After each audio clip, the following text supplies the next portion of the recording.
네, 꽉 닫힌 블라인드 뒤에서 시장은 조용히 움직이고 있습니다. 겉으론 보이지 않지만 그 안에는 내일의 흐름이 숨어 있죠. 살짝 블라인드를 열면 감춰졌던 힌트들이 하나씩 나타납니다. 조용히 들여다보면 보이는 것들, 블라인드 속 내일장, 이제 그 숨겨진 이야기를 시작합니다. 블라인드 뷰 오늘 함께할 분들 소개하겠습니다. 주식회사 플래처 김덕호 대표, 체크스탁 소재민 대표 나왔습니다. 어서 오세요. 반갑습니다. 자, 바로 소재민 대표가 준비했습니다. 종목 블라인드로 넘어가 보도록 하겠습니다. 블라인드 공개해 주시죠. 상승 시그널 포착됐습니다. 이 종목 출발 준비 완료. 자, 과연 오늘은 어느 섹터에서 준비를 좀 해오셨습니까? 사실 2차 전지였다가 반도체였다가 왔다 갔다 하는 섹터입니다. 잡테마라는 소리죠? 메인 섹터의 겹테마라고 해주십시오. 겹테마. 네. 제가 겹테마를 잡테마라고 이야기했습니다. 죄송합니다. 자, 겹테마. 메인 테마들이 많은 종목이다라고 이야기를 했습니다. 자, 일단은 2차 전지도 되고요. 반도체도 된다고 합니다. 어떻게 보십니까?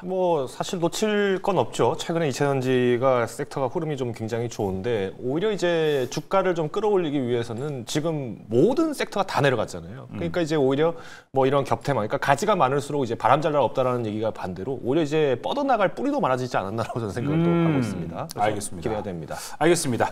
자, 어떤 종목일지 지금 바로 공개해 보겠습니다. 블라인드 오픈. 후성을 보니까 이해가 되는데, 야, 후성 자체를 방송에서 저 3년 만에 보는 것 같아요. 그렇죠. 예. 굉장히 긴 시간 좀 소외받았던 종목이거든요. 맞습니다. 과거 이제 그 일본하고 마찰 생겼을 때 소부장 관련주에서 굉장히 시세가 좋았다가 갑자기 이제 2차 전지가 등장을 하면서 반도체 를 버리고 2차 전지 타고 올라갔다가 2차 전지 무너질 때 반도체 소부장임에도 불구하고 시세 못 받고 되게 진짜 긴 시간 소외받았던 그쵸. 종목이거든요. 자, 그런데 이 종목 같은 경우는 이제 반도체 전 공정에서 활용되는 특수가스를 만드는 회사예요. 그래서 이제 반도체 소재 관련주로 묶여져 있는 상태고, 최근에 이제 삼성전자가 강세를 보이면서 HBM뿐만 아니라 범용 반도체에 대한 관심도 시장이 커지고 있거든요. 그렇다라고 한다면 후성도 당연히 거기에 대해서 수혜를 받을 수 있는 기업이기도 합니다. 추가적으로 지금 2차 전지 리튬 배터리 안에서 좀 핵심인 전해질을 생산하는 기업이기도 해서 또 2차 전지 소재 관련주로도 묶여있는, 어떻게 보면은 반도체의 소부장, 또 2차 전지 안에서의 소부장 안에 들어가는 그런 겹테마를 형성하고 있는 종목이라고 보시면 좋을 것 같아요. 제가 지난주 수요일날 여러분들한테 이수 스페셜 케미컬 전고체 관련 얘기를 했었었는데, 그리고 오늘 되게 좋은 상승을 보여줬고, 그럼 이제 전고체까지 움직였다라고 한다면 이제는 안에 있는 2차 전지 안에서의 소재 관련주들 쪽 안으로 이제 순환매가 다시 한번 나올 수 있다라고 보여지는 만큼, 사실 삼성전자가 좀 더 반등을 보여준다라고 한다면 반도체에 묶여서도 움직일 수 있고, 2차 전지가 코스피 코스닥 키 맞추는 과정을 통해서 2차 전지가 움직인다? 그러면 거기서도 묶여서도 움직일 가능성이 높은 종목인 만큼 여러분들이 좀 눈여겨보시면 좋을 것 같아요. 현재 구간 자체도 되게 여러분들이 이런 종목이 있어 낯선 분들이 좀 많으실 텐데, 현재 아래 구간에서 굉장히 지금 긴 시간, 정말 거의 진짜 말씀하신 것처럼 한 3년 가까이 하락 추세를 밟다가 최근에 일봉상 121선을 탈환하는 움직임을 보였거든요. 일봉상 121선 위로 올라가면서 하락 추세는 멈췄어요. 자, 그 상태에서 현재 지금 단기 박스권을 형성하면서 이제 상승 추세에 대한 진입 준비를 하고 있는 종목이라고 보시면 될 것 같습니다. 아직 시장에서 주목받고 많이 올라간 종목이 아니고 이제 시작할 가능성이 높은 종목이다 보시면 좋을 것 같고요. 일단은 이렇게 박스권 자리는 한 4,600원에서부터 한 5,150원 요 정도 사이에 박스권을 형성하고 있기 때문에 박스권 매매로 접근하셔도 괜찮고, 그게 아니면 현 구간부터 해서 4,600원 박스권 하단선까지 분할 매수를 하신 다음에 목표가 같은 경우는 단기적으로 주봉상 저항 구간인 61선 한 5,400원, 5,350원 라인이거든요. 이 자리가 일단 1차 저항이기 때문에 여기를 단기 목표가로 보시고, 이 자리를 돌파했을 때는 정말 위로 한 20-30% 더 갈 수 있거든요. 그래서 이런 식으로 현가부터 한 4,600원 정도까지 분할 접근하시고, 단기 목표가는 5,350원, 그리고 손절가는 4,450원 이탈했을 때는 손절하신다 하시면 될 것 같습니다. 네, 후성 가격 전략 잘 참고해 보시면 좋을 것 같고요. 저도 HTS 한번 확인해 보니까 와, 오늘 외국인이 후성을 엄청나게 사갔군요. 이 부분이 좀 체크가 됐다라는 것도 잘 보시면 좋을 것 같습니다. 자, 후성 살펴봤고요. 자, 이제 김덕호 대표가 준비했습니다. 종목 블라인드 넘어가 볼게요. 블라인드 공개해 주시죠. 볼까요? 단기 조정 마무리됐다. 이 종목 본격 상승 흐름 전망. 자, 이 종목은 과연 어떤 종목, 어떤 섹터에 있을까요? 네, 통신 장비입니다. 통신 장비. 그쵸. 통신 장비. 요새 잠깐 좀 조용은 해진 것 같아요. 이제 올라갈 준비, 채비가 좀 된 것 같은데 통신 장비, 뭐 5G까지 보시는 겁니까? 그렇죠. 5G 그리고 이제 우리나라 같은 경우에는 이제 차세대 통신이 이제 6G까지도 활용할 수 있는 게 굉장히 많기 때문에 뭐 통신 쪽은 이제 사실 지금처럼 조용할 때 이제 매수를 했다가 또 반짝 상승할 때 매도를 준비하는 타이밍에서 나쁘지 않다라고 판단하고 있습니다. 알겠습니다. 통신 5G 어떻게 보십니까? 사실 통신 5G 이게 되게 긴 시간 시장에서 소외를 받았었는데 이제 주목을 받을 만한 이유라고 한다면 AI랑 충분히 엮일 수 있는 섹터거든요. 결국 AI의 광대한 정보를 빠르게 전달하는 데 있어서 결국 차세대 통신 기술은 당연히 필요한 거고 게다가 뭐 자율주행이라던가 로봇 이런 산업에서도 그냥 기존의 통신보다는 훨씬 더 고효율, 되게 많은 대량의 정보를 전달하는 그런 인프라 구축이 새롭게 필요하다는 관점에서 좋다라고 보여지고 또 추가적으로 미국하고 중국하고 요새 갈등이 심하죠. 중국의 통신 장비에 대한 규제들이나 이런 것들이 나온다라고 했을 때 국내 통신 관련주들 입장에서는 반사이익을 얻을 수 있기 때문에 사실 이쪽도 저도 올 하반기에 굉장히 좀 매력적인 섹터가 아닌가. 뭐 지금까지는 전력 설비가 중요했다라고 한다면 이제 그거를 활용할 수 있는 소프트웨어, 통신망이 필요하기 때문에 저는 좋다라고 보여지네요. 알겠습니다. 뭐 이번에 갤럭시가 엄청 잘 나와가지고 5G 폰이 역대급으로 많이 팔렸다라는 이야기도 있습니다. 종목을 봐야 연결이 될지도 한번 확인해봐야 될 것 같은데요. 종목 바로 공개해 보겠습니다. 블라인드 오픈. 이노와이어 어리스. 그렇죠. 자, 이야기 들어보겠습니다. 아마 이노와이어리스도 이제 한참 이름을 휘날렸던 거는 한 3년, 4년 전에 이제 5G 사업 주목받고 또 오히려 이제 국내에서도 이제 산업을 육성하면서 이제 팬데믹으로 인해 뭐 통신 설비 확장을 한다 뭐 여기에 이제 주가가 많이 갔었는데 지난 3년 동안 이제 5G들의 움직임들을 5G 관련주, 통신 장비 관련주를 보면은 뭐 거의 이노와이어리스나 뭐 KMW나 비슷하게 주가 움직임이 비슷해요. 근데 오히려 저는 이제 이노와이어리스가 이제 이번 1분기 매출을 봤을 때 일단 매출은 뭐 6% 감소를 했다고 하지만 영업 손실이 한 5% 줄었다라는 걸 봤을 때는 지금 마진율 개선에 지금 굉장히 노력을 많이 하고 있구나라고 보여집니다. 물론 좀 아쉬웠던 점은 국내랑 일본에서의 이제 5G 산업 활성화가 조금 유지가 좀 지연되다 보니까 매출이 좀 부진한 것은 사실입니다만은 앞서서 이제 소세민 대표님께서 말씀해 주셨던 것처럼 이제 미국의 5G 투자가 이제 지속적으로 강화가 될 전망이고요. 특히 이제 이노와이어리스의 뒷배가 누구냐? LIG 그룹입니다. 그 말 그대로 이제 방산 매출에 대해서 기여도가 높아질 수밖에 없기 때문에 이번에 이제 군부대의 군 보안 통신을 위해서 만들어지는 이제 스몰셀 매출도 이제 하반기부터 본격적으로 기대가 되고 있는 상황입니다.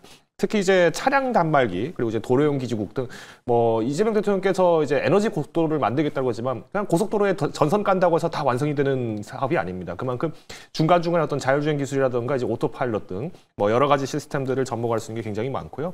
특히 이제 커넥티드 자율주행 차량 같은 이런 서비스에 대한 모듈도 확대를 하려고 지금 준비를 하고 있습니다. 그래서 작년도부터 이제 관련 기업들을 지금 인수를 하기 시작하면서 지금 사업 영역을 활대를 하고 있는 상황이지만 저는 충분히 버팀목이 있다라고 저는 판단이 되고 있고요. 네. 부채 비중도 뭐 30% 정도밖에 되지 않기 때문에 일단 목표가는 23,000원, 손절가 18,000원으로 대응을 하시면 좋을 것 같습니다. 알겠습니다. 이노와이어리스였습니다.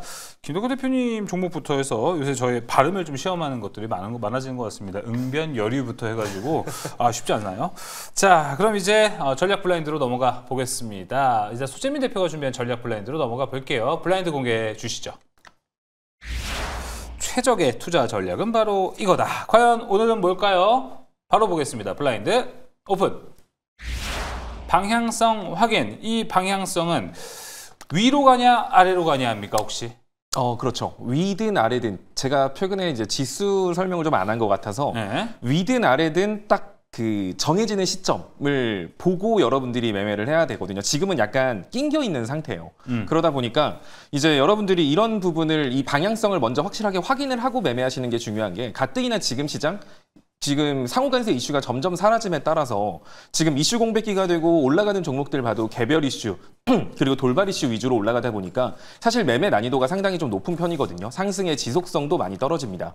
그러면 이제 여러분들이 이런 상황에서 막 이제 개별 종목 차트 보면서 막 이거 움직일까 저거 움직일까 하는 것보다는 사실 지금은 이제 시장 지수의 방향성을 보시는 게 굉장히 중요한데 현재 시장 지수 차트를 좀 놓고 보면은 코스피 60분봉 차트예요. 지금 보시면 볼린저 밴드 하단선에서 반등을 성공해서 3,200 200선까지 부분까지 회복을 했지만 아직 완전하게 회복한 건 아니거든요.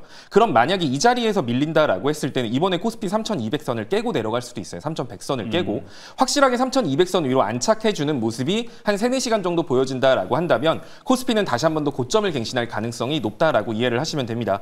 하지만 3,100선을 이탈하게 된다. 그랬을 때는 코스피 일봉상 61선 그리고 이 자리가 나타내는 자리는 60분봉상 나타내는 480선 자리 그리고 주봉에서 나타내는 볼벤 상단 자리인 2,950포인트와 3,000포인트 이 자리와 교집합을 가지고 있거든요. 그래서 코스피 지수가 3,100을 이탈했을 때는 여러분들은 매매에서 손 떼고 2,950, 3,000포인트 조정 줄 때까지 기다리시는 게 중요한 거예요. 자, 그리고 그러니까 지금 시장은 중간에 있는 거기 때문에 여러분들이 뭔가 섣부르게 잘 되겠지? 아니야, 잘 안 될 거야. 이런 애매한 시장에서는 여러분들이 제일 좋은 건 그냥 안 하면 돼요. 3,220포인트 정도 확실하게 올라가는 거 보건가 아니면 3,100 이탈하는 거 보고 그냥 손 떼고 3,000선 2,950포인트까지 기다렸다 매수를 하던가 방향성이 좀 확실해지는 이러한 중요한 지수 포인트들을 체크하시면서 접근하시면 될 것 같고요.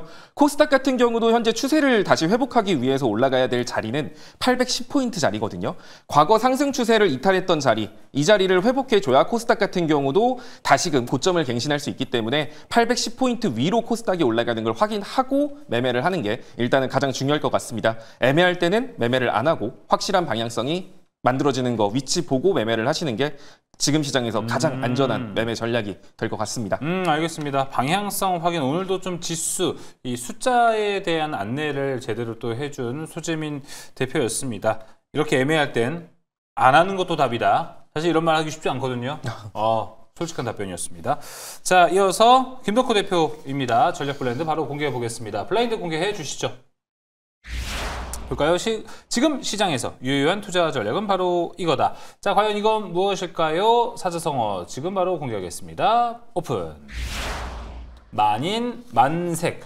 이거 뭔가 알 것 같기도 하면서 모르겠네요. 한번 추측하신 답을 한번 말씀해 보실까요? 이거요? 맞추실 수 있을 것 같은데요. 뭔가 만인은 모두의 또 아닐 것 같기도 하고. 만색. 색이 무슨 색자인가요? 색깔 할 때 색입니다. 색깔이요? 네. 그럼 의미가 쉽지 않네요. 간단한 뜻입니다. 이게 10,000명의 사람이 있으면 10,000가지 색상이 난다는 뜻인데. 그 얘기하려고 그랬어요. 그렇죠. 네. 이게 이제 왜 제가 이 말씀을 드리냐면 앞서서 이제 수임 대표님께서 이제 후성을 가져왔어요. 그러니까 저도 이제 후성이라는 기업을 굉장히 좋아하는데 이런 이제 흔히 말하는 겹테마 기업들이 오히려 지금은 더 유리할 수가 있습니다. 왜 제가 이 말씀을 드리냐면 지금 시장이 모든 섹터가 한 번에 다 급락이 나왔어요. 그러면 결국은 이벤트에서 주시를 할 때는 우리가 시장이라는 게 결국에는 기대감에 의해서 상승을 하지 공포감에서 또 하락을 하는 모습들을 반복한다고 했을 때 오히려 시장 전반적으로 악재가 나왔다? 그러면 시장에 대한 기대감은 단기적으로 나왔을 때 모든 섹터가 올라갈 수 있어요. 근데 그 다음에 섹터별로 움직일 때는 또 순환매처럼 이제 주제가 돌아갑니다. 그렇기 때문에 오히려 이 주제가 뭐 어떤 기업이 갖고 있는 영위하는 사업이 여러 가지가 있다라고 한다면은 거기에 끌려서 올라갈 수 있는 기회들이 오히려 더 많아지는 게 지금과 같은 시장이다라고 말씀드릴 수 있습니다. 그래서 지금 다각화된 사업을 영위하고 있는 기업들을 좀 더 주목해 볼 필요가 있다라고 말씀을 드리겠고요. 네. 지금 이제 실적 발표가 이제 어느 정도 진행이 됐습니다. 근데 아직 남아 있는 기업들도 있습니다만은 오히려 실적이 안 좋다라고 발표했는데도 주가가 빠지지 않는 기업들도 꽤 있어요. 이 말인즉슨 시장에 이미 어느 정도 주가가 선반영된 기업들도 많이 있기 때문에 매매 전략, 그러니까 우리가 가격별 전략에 대해서의 대응을 아주 섬세하게 나누어서 준비를 하시면 좋을 것 같습니다. 네, 알겠습니다. 숨고르기 장세에서 일단 현재 외국인의 수급도 잘 체크를 해보는 게 중요할 것 같습니다. 자, 이렇게 전략까지 모두 살펴보면서 오늘 블라인드 뷰는 마무리해 보도록 하겠습니다. 자, 애프터마켓 오늘 본장에서 괴리율이 컸던 종목도 어떤 종목들이 있었는지 먼저 확인해 보도록 하겠습니다. 박수영 아나운서와 함께 하시죠.